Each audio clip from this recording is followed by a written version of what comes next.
A lot of this isn't going to make sense to you, and I'm sorry about that. I'm just going to start at the beginning, with the house.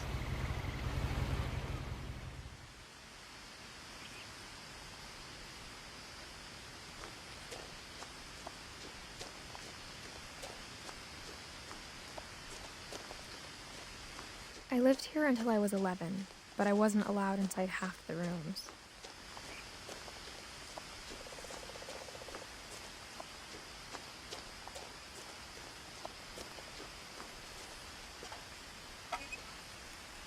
Inside the mailbox were bills from 7 years ago, marked urgent, open immediately.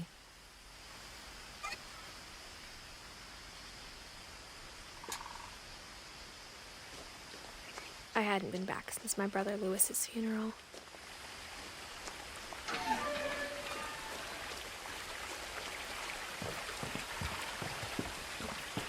In her will, my mother left me a key, but didn't tell me what it unlocked. Maybe she thought I'd know, or she thought that the mystery would be enough to bring me back.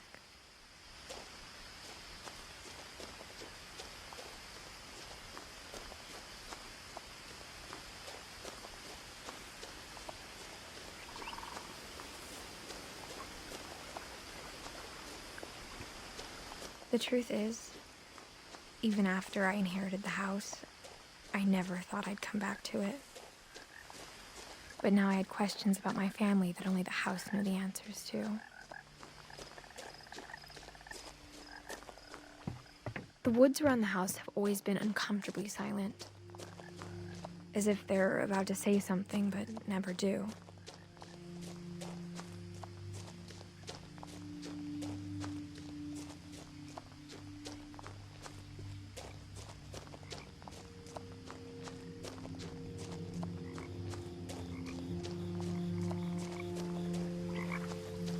The house was exactly like I remembered it, the way I'd been dreaming about it.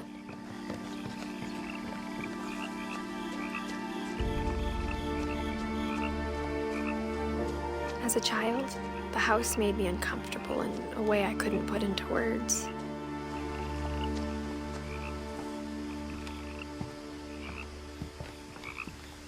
Now, as a 17-year-old, I knew exactly what those words were. I was afraid of the house.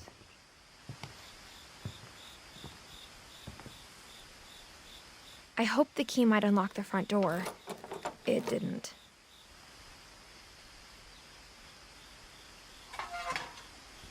Looking in, I felt like the house itself had been waiting for me.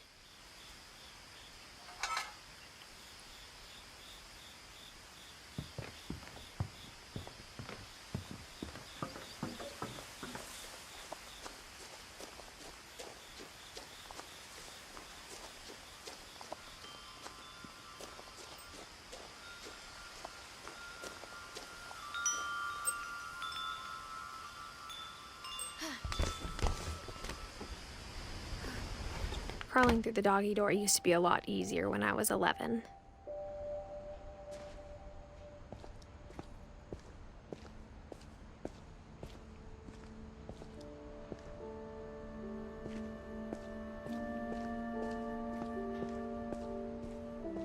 For the first time in years, I felt like I was home.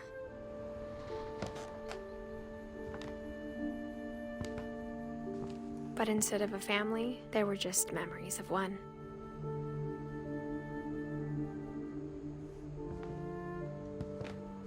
Like how after Lewis started working at the cannery, we all got sick of eating salmon. Except our cat, Molly.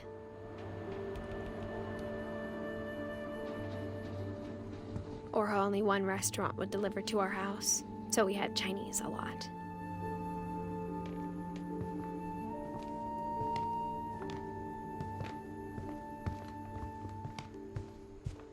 The table was still a wreck from the night we left.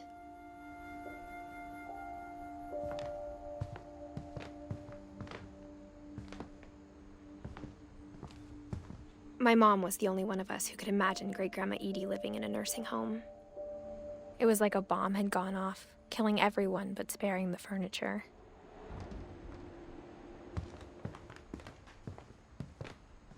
Nothing in the house looked abnormal. There was just too much of it, like a smile with too many teeth.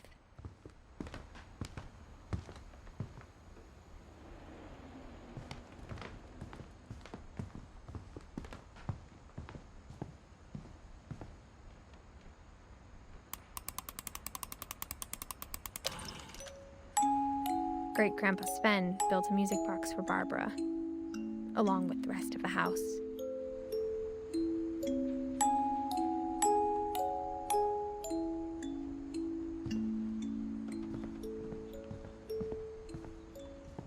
A lot of things got left behind in the whirlwind of that last night. My mom wasn't much of an optimist, but she never stopped believing that my brother Milton was alive.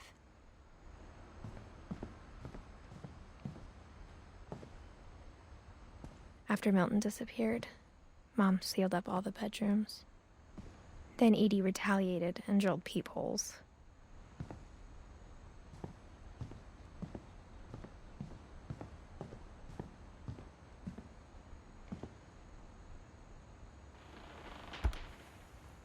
My Grandpa Sam spent 7 years sharing a room with his dead brother, Calvin.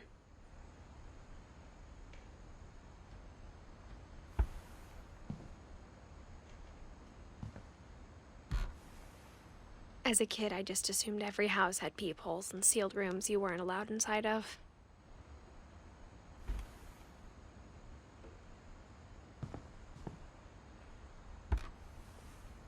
The last time I was in Edith Sr.'s room, I was 10 and she was painting my portrait.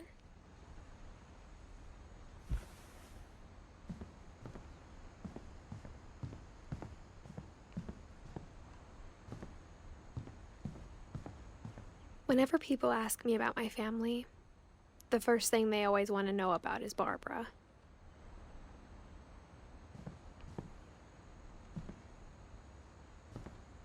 Edie's father, Odin, built the original house. Barbara was a child star for 2 years, until America grew out of it.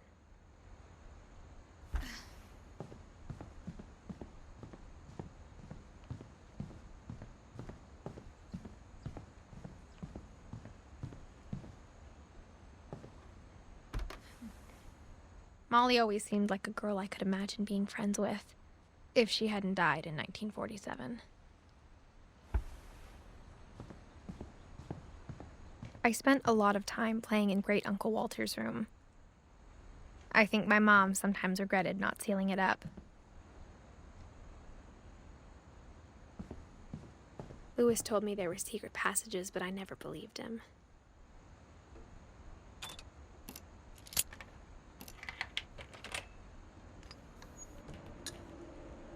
Turns out, my mom was really good at keeping secrets.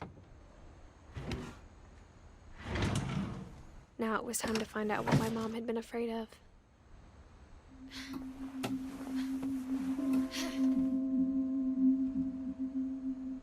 Reading this, maybe it sounds like I had a plan, but I had no idea what was behind that door.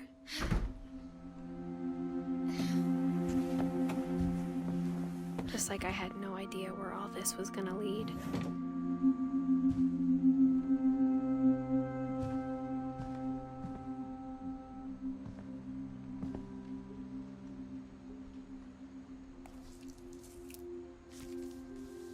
December 13th, 1947.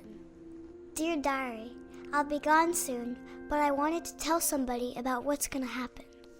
It started when Mom sent me to bed without dinner. I woke up and I was starving, so I looked around for something to eat. The gerbil food was dry, but I didn't mind it.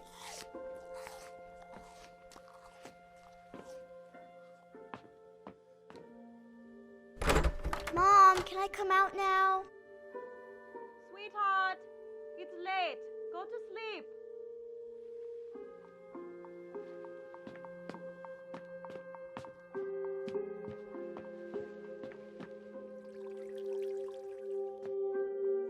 I thought about eating Christopher, but I held back.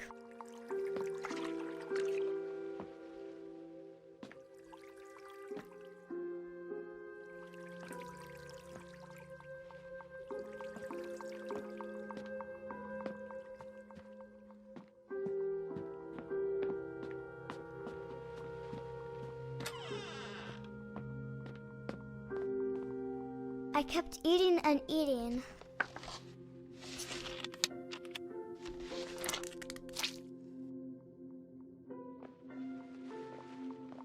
I ate a lot of things that night.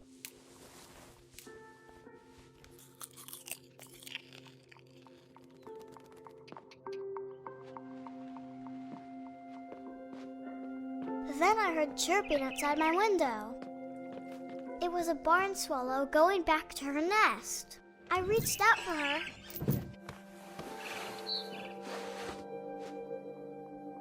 And suddenly, I was a cat. I tried to be quiet, but the bird was really scared.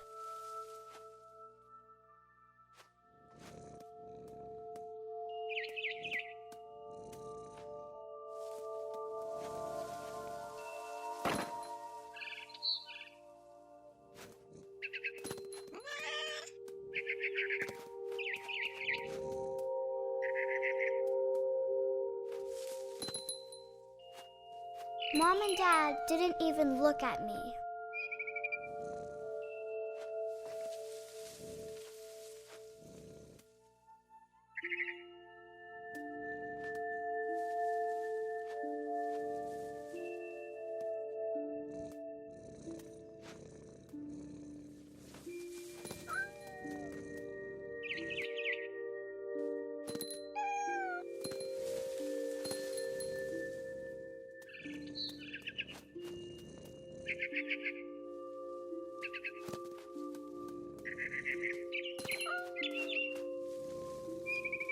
I jumped and I almost got her.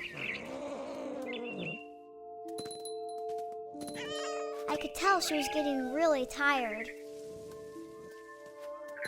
Now I was up in the big tree. I promised Dad I wouldn't climb it anymore. All I cared about was eating that mama bird. I gobbled her up. And suddenly, I was an owl. First, all I heard was the wind. Then I heard little teeth nibbling in the grass.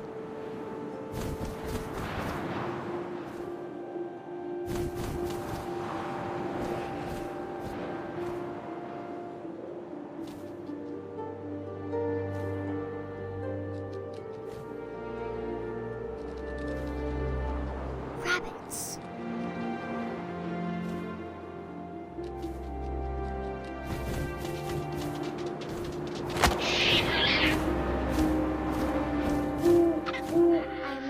His face looking up and seeing mine through my talons.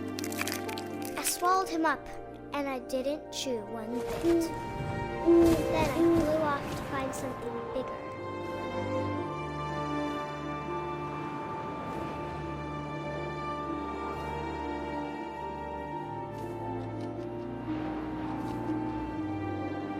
A mama rabbit.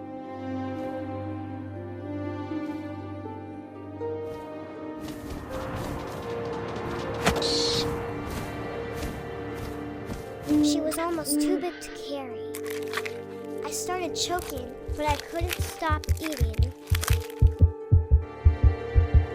And suddenly, I was a shark.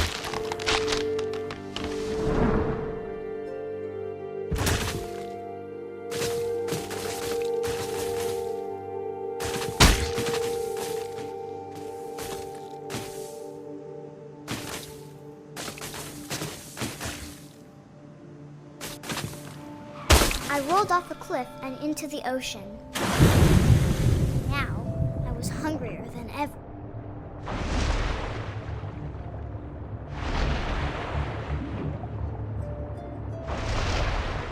I wanted fat, juicy seeds.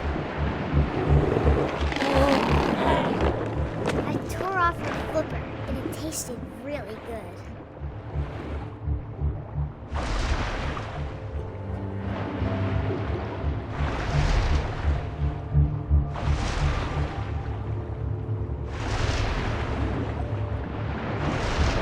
Grabbed on tight. When I was so hungry, I jumped out of the water. When I opened my eyes, everything had changed.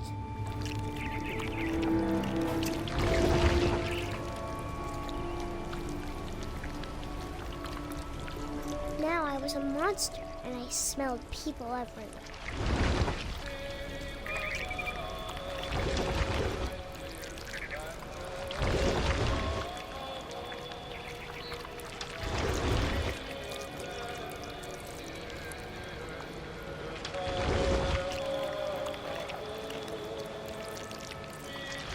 I was big, but I moved real quiet.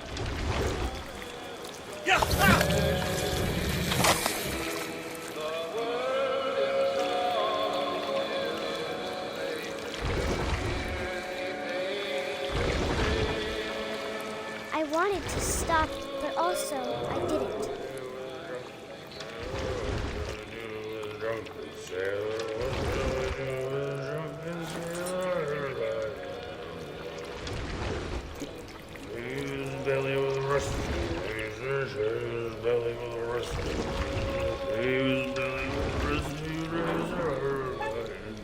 After the last passenger, I was still hungry.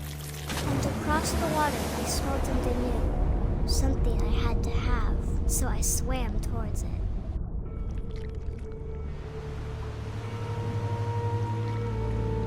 I slithered onto the sand, and the good smell went into an old pipe.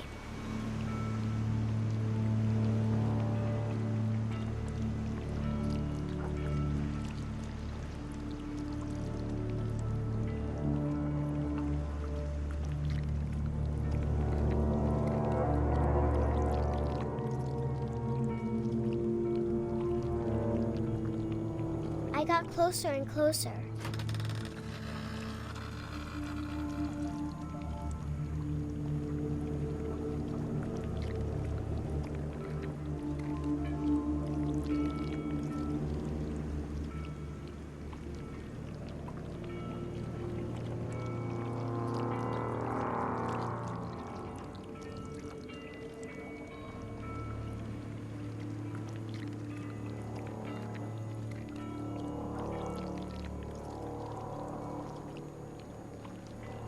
All of my stomach started growling.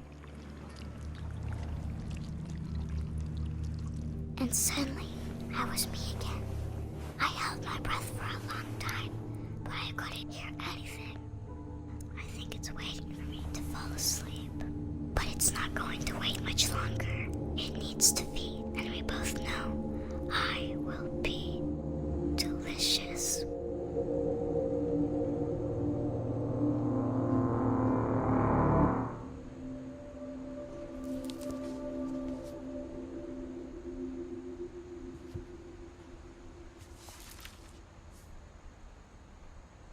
I'm not sure if I believed all of that, but I'm sure Edie would have.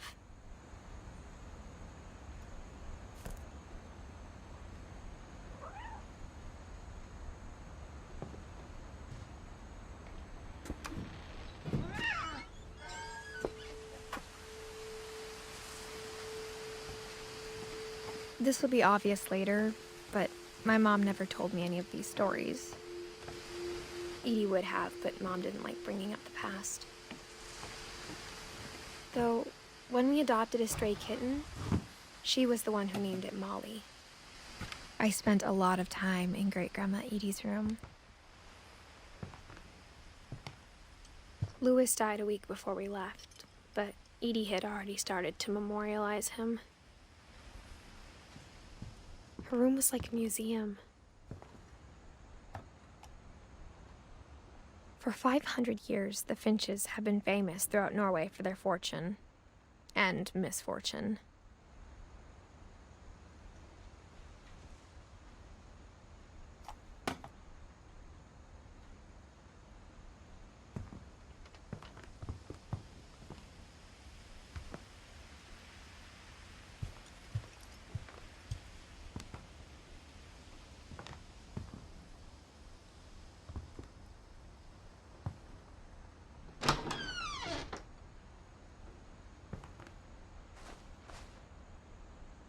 The only trace Grandpa Sam's first wife, Kay, left on the house was the pink bathroom.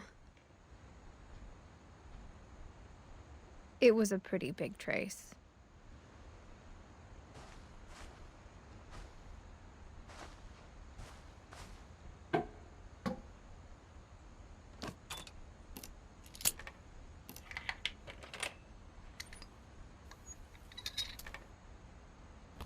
There's a secret in this bathroom. It's in the last place you would look. It isn't in the cupboard. It's hidden in this book.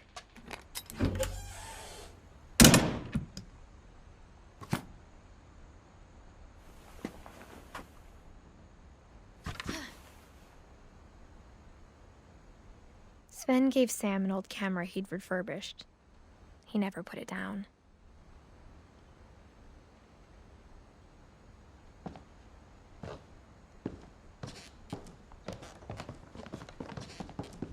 From the paintings on the wall, it was clear my brother Milton had been here before me.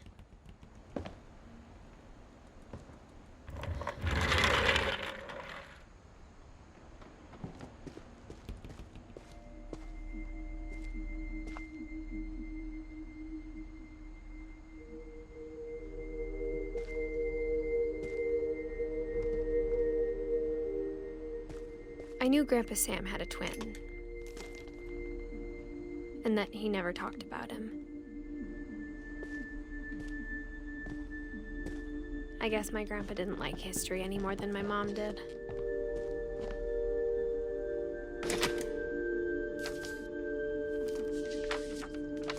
How I Want to Remember My Brother by Sam Finch.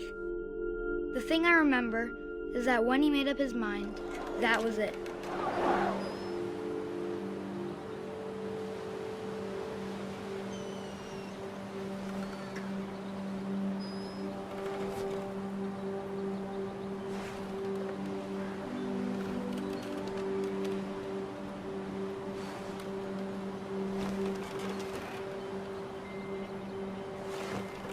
My brother said he'd die before he ate another mushroom, and he did.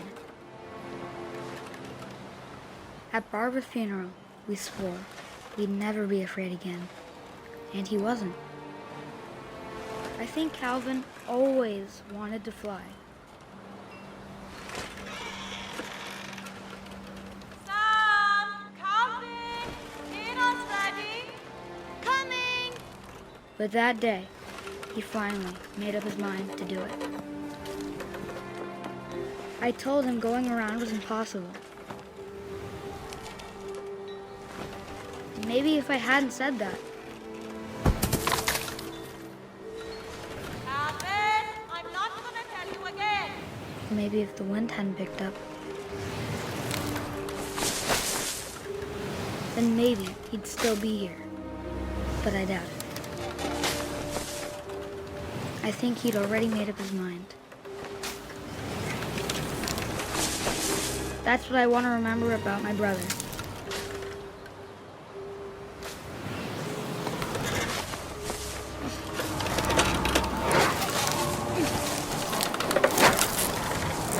That's the day he made up his mind to fly. And he did.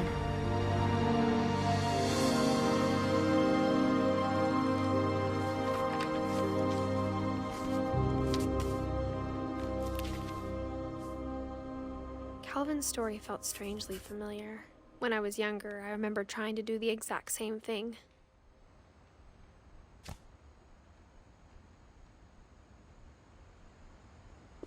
After the funeral, Edie roped off Calvin's half of the room.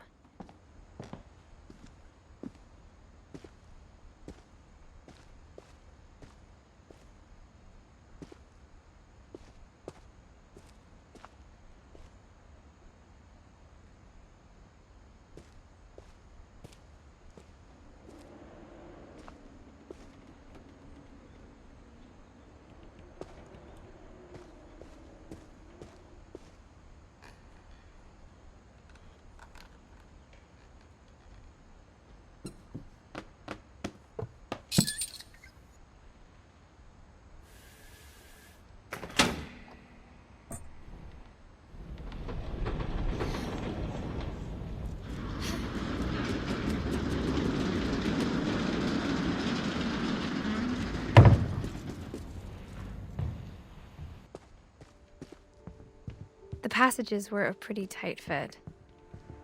They'd obviously been built for smaller hands and bellies.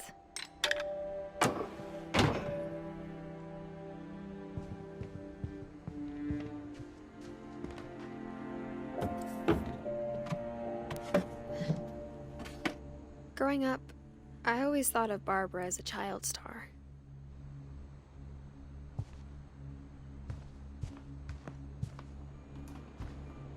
I never thought about how hard it must have been for her afterwards.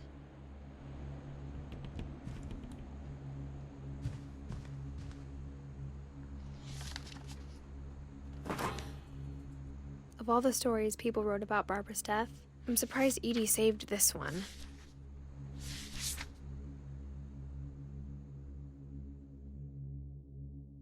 Old Jack here with another ghastly tale inspired by America's most unfortunate family. I'm calling it The Surprise Ending of Barbara Finch. As a child star, Barbara was famous for her scream. Now at 16, she was all washed up. A has-been. But in a lucky break, she'd been asked to perform her signature scream at a local convention for monster movie fans. It was just the boost her career needed. Unfortunately, her scream hadn't aged well. Getting better. I think you just need the right motivation. Her biggest fan and current boyfriend, Rick, was about to demonstrate when... Now that was a great scream. It was Barbara's father, Sven. He'd slipped into a table saw and had to be rushed to the emergency room. So Barbara got stuck babysitting her youngest brother, Walter. Her convention comeback was cancelled. Okay, I'm hearing frustration, but I'm not hearing terror. What if I tried... A gang of hoodlums in Halloween masks have been terrorizing Orcas Island tonight. Police are urging residents to... That came from the basement. You're right! Also, I loved your delivery on that. Why is your basement door locked? Because my dad likes making puzzles and secret passages. There's a key hidden in the music box. The secret is to keep winding and winding until finally the key pops out. Thanks, babe. I'll be back in a sec. 20 minutes later, Rick hadn't returned. So Barbara went to look for him, right on cue. She reached for the music box. And as she wound the key, she listened for Rick, but the house was silent.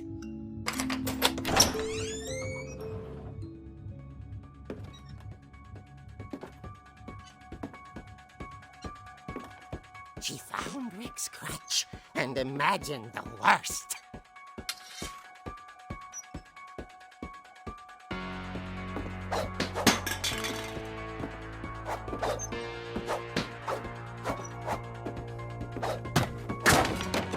The gang's leader is the infamous Hookman killer, Dr. Carl Hamill, who impaled and then ate his family 10 years ago tonight.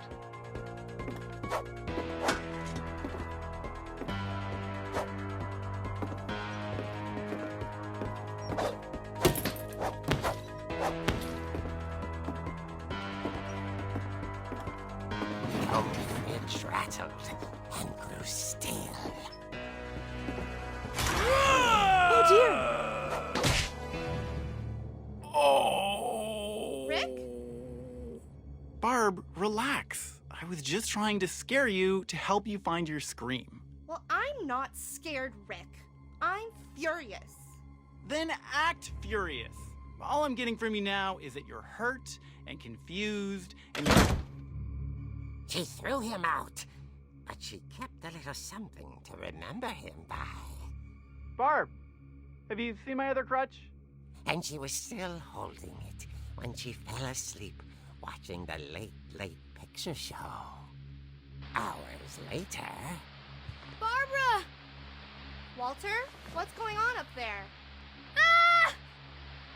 Okay, I'm coming up, but if this is a trick, you're dead, Walter.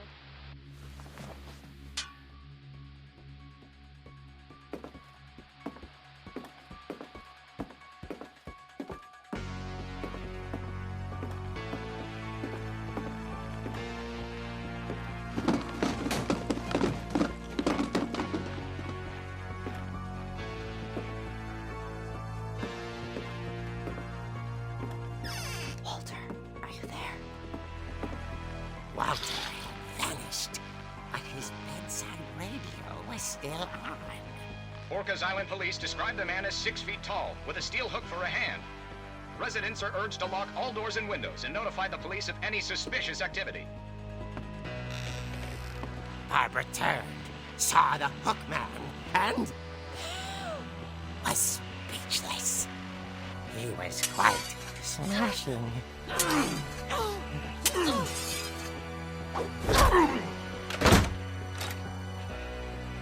he was.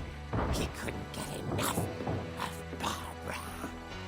Okay, Barbara, there's gotta be another way out of here.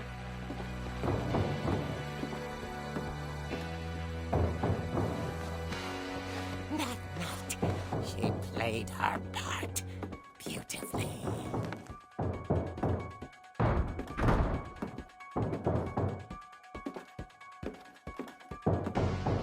She thought about abandoning Walter, but just couldn't do it. Molly's door hadn't been opened in years. The hinges groaned.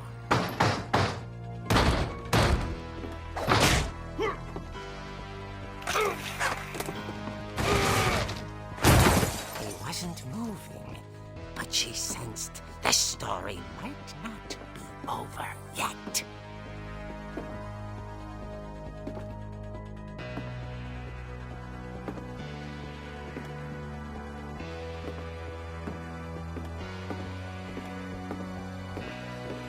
The hookman had vanished. She listened for his breathing, but all she heard was...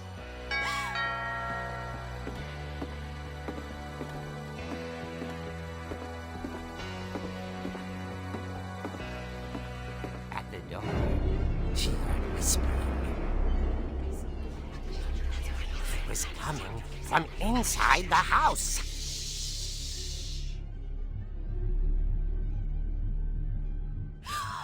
Oh dear. The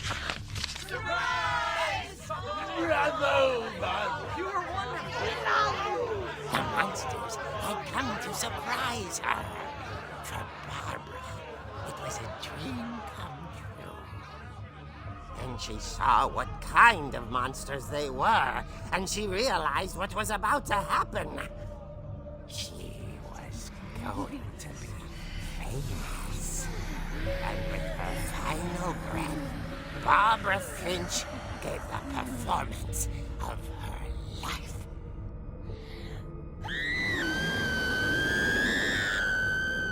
I wasn't there myself, but I hear Barbara was magnificent. Poor girl. She had a taste for stardom. But unfortunately, so did her fans. Of course, the police blamed it all on poor Rick, who disappeared the same night. And little Walter? Hiding under his bed the whole time. He took it all pretty hard, but that's another story. As for Barbara, tucked inside the music box is all they ever found of her. Her ear. Now that's what I call a real eerie tale.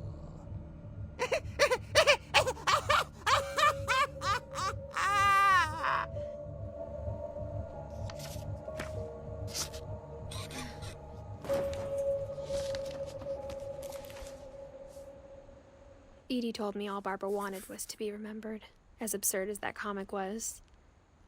Maybe what Edie saw was a happy ending.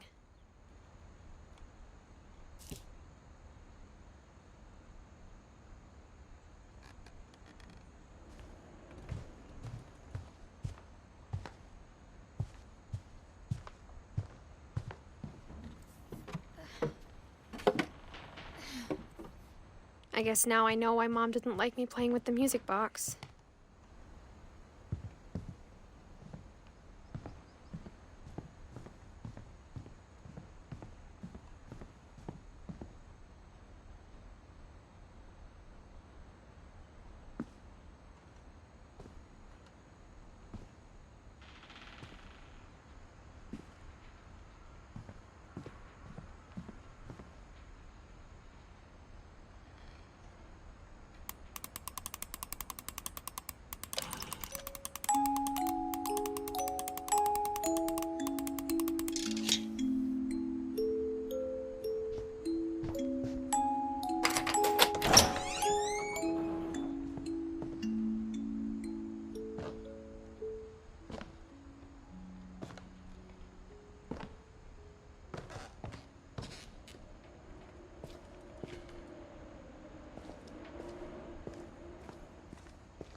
Mom said the basement was off limits, unless I wanted another tetanus shot.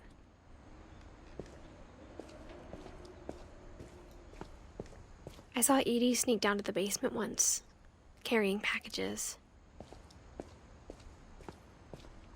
I thought maybe she was hiding presents. It turned out she was hiding a lot more than that.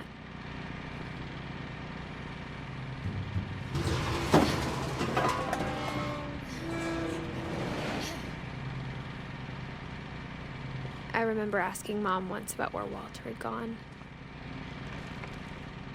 She said after Barbara died, he got as far away as he could. If there's a pattern in all these stories, I think it's that none of us has gotten very far.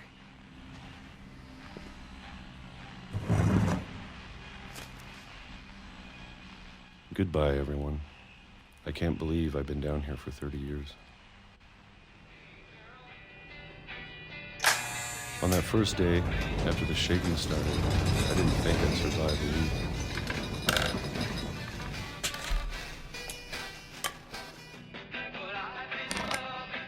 But after a few days, I settled into a routine. That's what kept me sane. Having a schedule, living for today. I always expected to be dead tomorrow. But if you wait long enough, you get used to anything.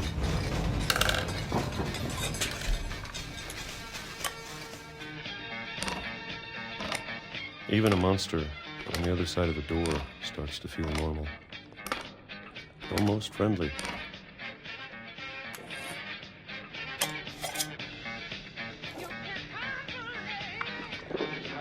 And then one day, everything just stopped. Whatever that thing was, it was gone. Maybe it got tired of waiting.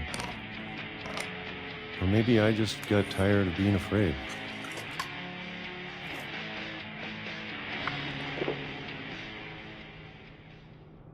It's been a week now, the longest in 30 years. I'm done waiting. I have to leave while I still can.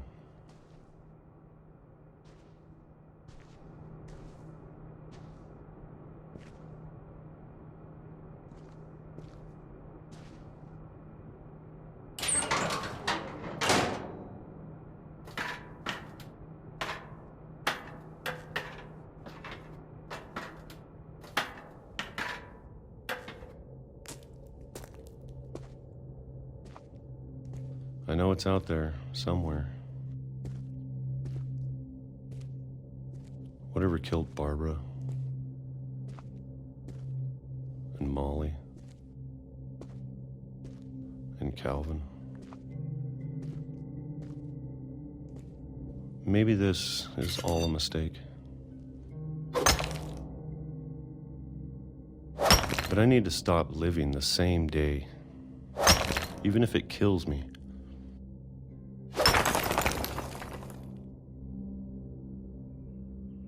Whatever's out there, I want you to know I'm ready for it. I'm going to appreciate all of it, especially the food. I don't mind if I only have a year left, or a month, or a single week. I'd be happy with one more day. I can already imagine the sun on my face.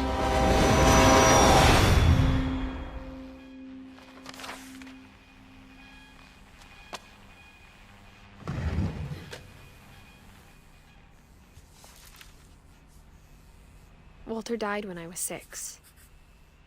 I can't believe my mom never told me he was down here.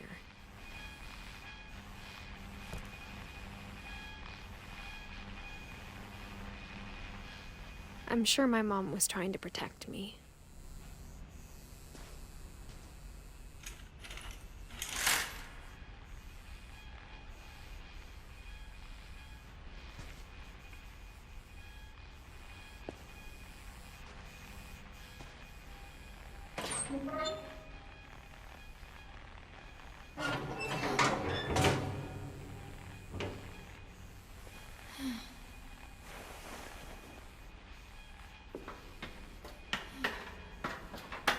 Maybe she was afraid I'd end up like Walter. But if she never told me about an uncle under the house, I can only imagine what else she was hiding. I don't want to make the same mistakes she made. Trying to bury something that's still alive.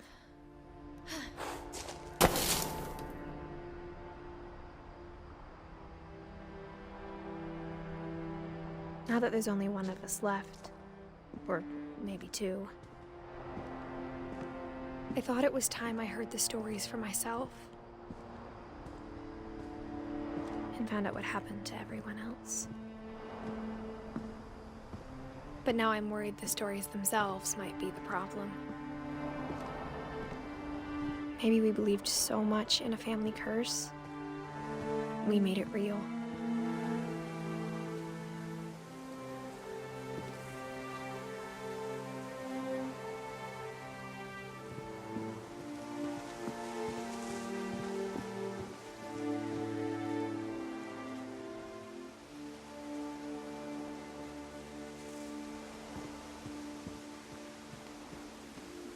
I don't know if I should even be writing this.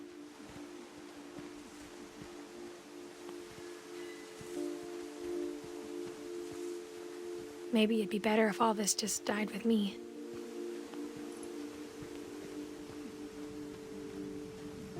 But I thought you should know about your family.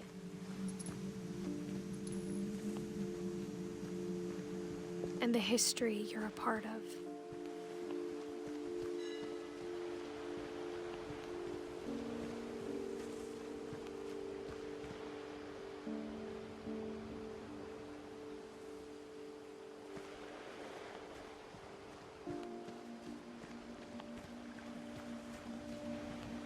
Though to be honest, I feel as lost as you probably do right now.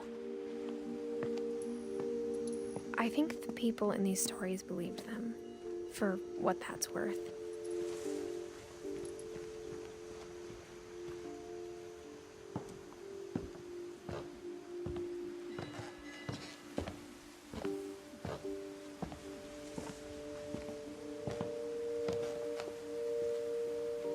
And when you look at the house, that history of imagination and stubbornness and madness, any of it seems possible.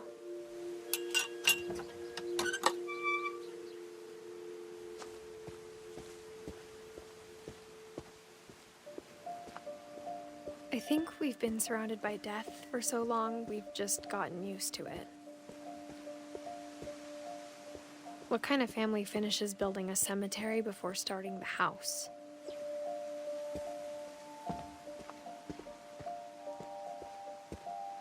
It's embarrassing for me to admit this, but the pet cemetery made me more uncomfortable than the human one. 3 of the gerbils were mine, and 2 had been my fault.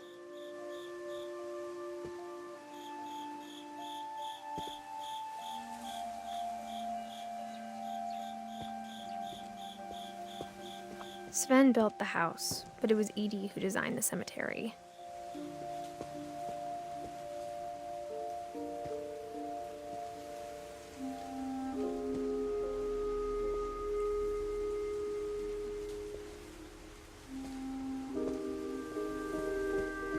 I'm sure Odin's monument had been Edie's idea. My mom was always trying to move on, but for Edie, the past never went away. She could see it poking out of the water at low tide.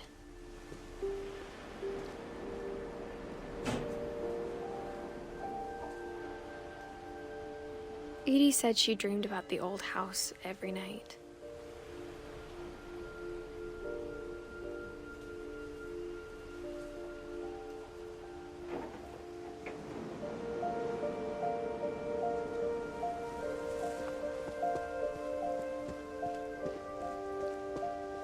Edie's side was always easier for me to understand. But the older I get, the more I can see where my mom was coming from. Her dad had been pretty strict, but it wasn't enough to save her brothers. She was just trying to do better.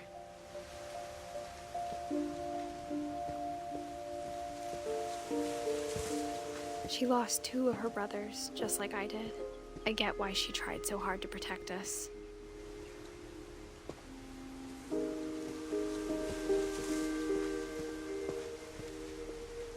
There's so many things I wish I could ask my mom now. Part of me thinks this is what she wanted all along. For me to come back someday and find everything out for myself.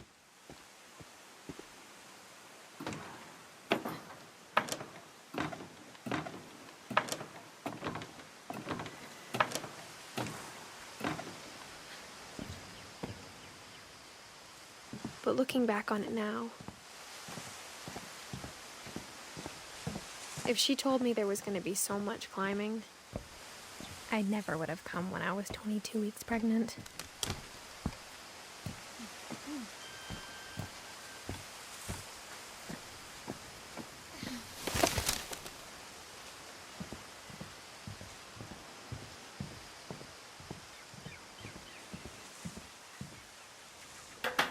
I never met Grandpa Sam, but I think he and my mom had a lot in common.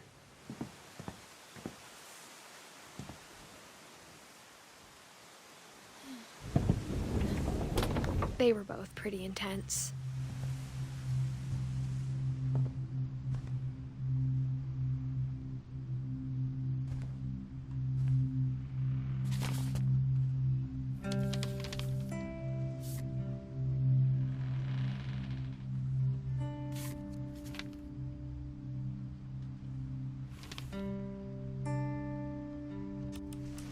Dawn, I promise, you'll never forget this weekend. Yes, sir. These memories are gonna last a lifetime. Hmm? Perfect. Am I gonna have to shoot anything? It's gonna rain the whole weekend, isn't it? Please just take the damn picture. Hey, language.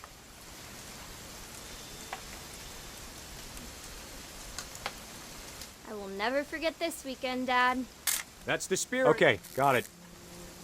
I'm gonna take some pictures, okay? Just be careful. That camera's older than you are.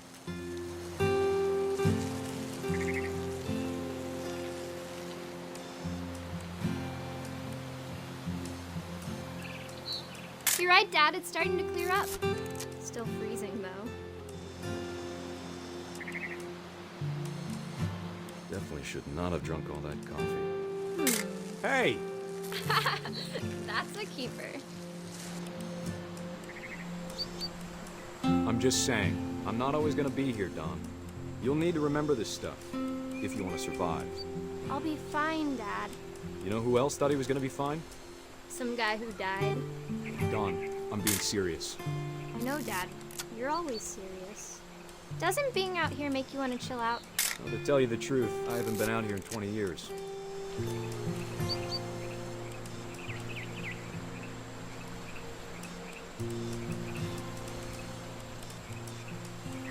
Last time I was with my brother Calvin. Don, don't you think you could find something more interesting to photograph? Your grandpa Sven taught us how to fish, how to build a fire. We found an old logging trail. There were deer everywhere. I bet if I could remember where that trail was, we'd spot a buck for you in no time. Dad! Good eyes, Don.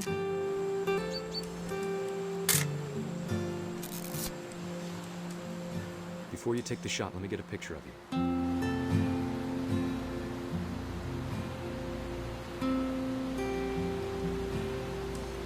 Dad, I... Just breathe. Turn off your imagination. Focus on your target.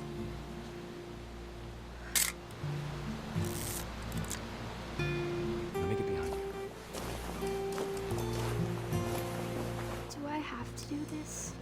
Dawn, you don't have to do anything. But if you want to survive, you'll need to be strong.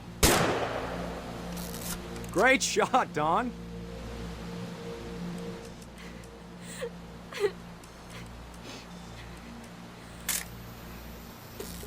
I'm proud of you, Dawn. Always remember that, okay?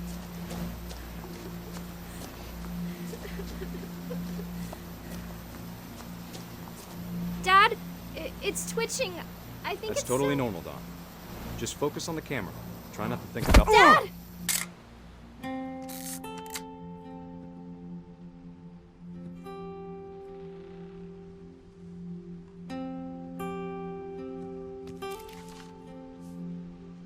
Of all these stories, that's the one I wish most that my mom had told me.